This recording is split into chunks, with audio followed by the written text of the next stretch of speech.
Well, here it is, Ken, just about the eve of a new football season, and wouldn't you know it, another sport sneaks in and steals a spotlight. Tennis. Perhaps not always the pageantry of a Wimbledon or something like a French Open or stuff, but it's always good tennis at the U.S. Open. Well, we've had the tennis championships of France and England, and now the American Championship has begun.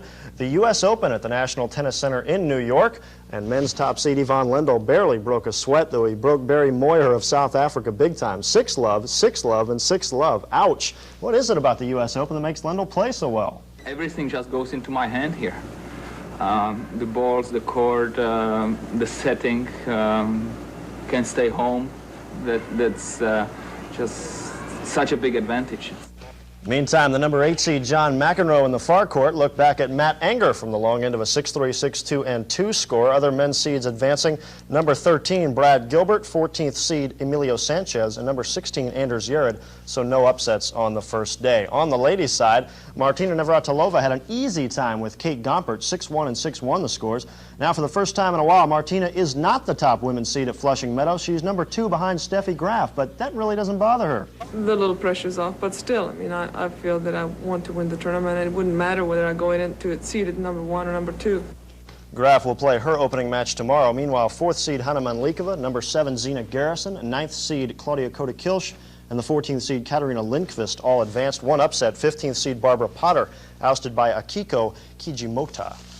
The Florida State Seminoles, meanwhile, are set to open the 12th season of the Bobby Bowden era this Saturday against Texas Tech at Doak Campbell Stadium. The Red Raiders under first-year head coach Spike Dykes are coming off a 7-5 season and a trip to the Independence Bowl. Believe me, they've got some horses and not just the mascot. How about junior quarterback Billy Joe Tolliver? This guy sounds like he ought to be quarterbacking a team out of Texas.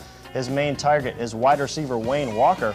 But the most exciting player on the Red Raider roster is the Smurf, 5'3" Tyrone Thurman. With punt returns like this 96-yarder for a touchdown against Texas, he led the Southwest Conference in returns last year, so it should be an exciting matchup to open the 1987 season.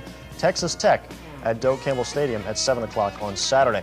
Just a reminder about our special Florida State preseason show, Seminole Pursuit. That'll be Friday night at 7:30. Right here on Channel 6. Now on to baseball, where the Detroit Tigers were looking to extend their 4-game winning streak and maybe at the same time extend their 1-game lead in the American League East. It started well for the Tigers. This guy, Darrell Evans, who acts like he's never going to get old, makes a 1-0 game a 2-0 game with this homer to right field in the 4th. A Matt Noakes homer after that made it 3-0 Tigers, but in the 5th, Cleveland's Tommy Hinzo with the bases loaded, lines one to left. Kirk Gibson slips and falls. The ball rolls to the wall. That tied the game up at 3 apiece, and they're still tied. Now 5-5 in the 9th. Toronto could tie for first if they win and Detroit loses, and right now they're tied with California 3-3 on the 10th, so everything on hold there. On now to Minnesota, where Don Baylor was modeling his new Twins uniform. He was traded late last night, but his former mates, the Boston Red Sox, did a number on the first-place Twins. Wade Boggs went deep to right off Joe Niekro in the 3rd. Boggsy's 22nd homer of the year. The Red Sox beating up on the Twins 9-0 in the 9th. If that holds up, and why on earth shouldn't it, Oakland can pull into a tie in the West because they beat the Yankees tonight 8-3. Elsewhere, Seattle whitewashed Baltimore 5-0. The Rangers topped Chicago 6-4, and Milwaukee's Teddy Higuera had a no-hitter until the 8th, and the Brewers topped the Royals 2-0. On the surface, it looked like just another game between two teams going nowhere and fast in the National League. The Atlanta Braves had lost 5 straight. The Pittsburgh Pirates 19 games back in the East. So what did the Braves do?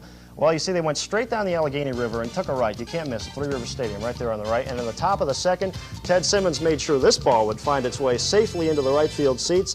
The 2-run homer off former Brave Brian Fisher made it 2-0 Atlanta. That was one more run than Zane Smith was going to need on this night. He was masterful.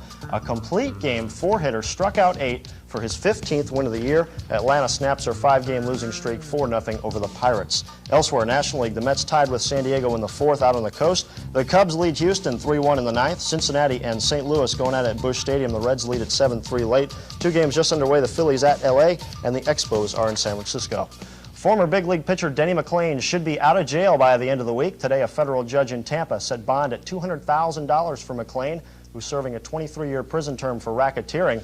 But last month, an appeals court threw out his conviction, and he'll be released while he waits for the government to retry his case.